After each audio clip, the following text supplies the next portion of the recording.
good morning నేను జ్యోత్స్న తెలంగాణ అసెంబ్లీలో ఇవాళ పూర్తి స్థాయి బడ్జెట్ ను ప్రవేశపెట్టబోతోంది తెలంగాణ సర్కార్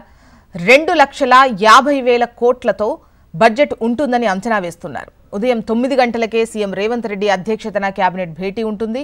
అసెంబ్లీ కమిటీ హాల్లో మంత్రివర్గ సమావేశం కానుంది ఇక రాష్ట్ర బడ్జెట్ 2024-25 కు ఆమోదం తెలపనుంది కేబినెట్ మధ్యాహ్నం 12 గంటలకు శాసనసభలో డిప్యూటీ సీఎం ఆర్థిక మంత్రి భట్టి విక్రమార్క బడ్జెట్ ప్రవేశపెట్టనున్నారు అటు శాసనసభ వ్యవహారాల మంత్రి శ్రీధర్ బాబు మండలిలో బడ్జెట్ ప్రవేశపెడతారు పార్లమెంటు ఎన్నికలకు ముందు ప్రభుత్వం ఓట్ ఆన్ అకౌంట్ బడ్జెట్ ప్రవేశపెట్టిన విషయం మనకు తెలిసిందే ఇప్పుడు పూర్తిస్థాయి బడ్జెట్ తీసుకొస్తుంది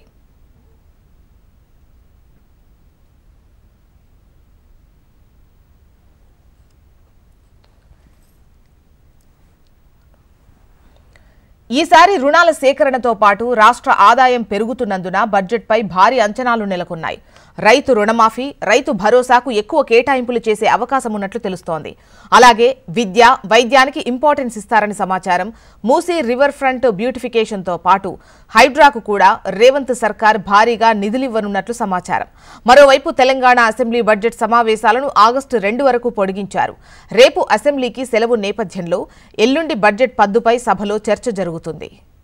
ఇదిలా ఉంటే బీఆర్ఎస్ అధినేత మాజీ ముఖ్యమంత్రి కేసీఆర్ ఇవాళ అసెంబ్లీకి రానున్నారు ప్రభుత్వం బడ్జెట్ ప్రవేశపెడుతున్న నేపథ్యంలో కేసీఆర్ సభకు హాజరవుతున్నారు గత ఎన్నికల్లో ఓటమి తర్వాత కేసీఆర్ సభకు ఒక్కసారి కూడా హాజరు కాలేదు ఇవాళ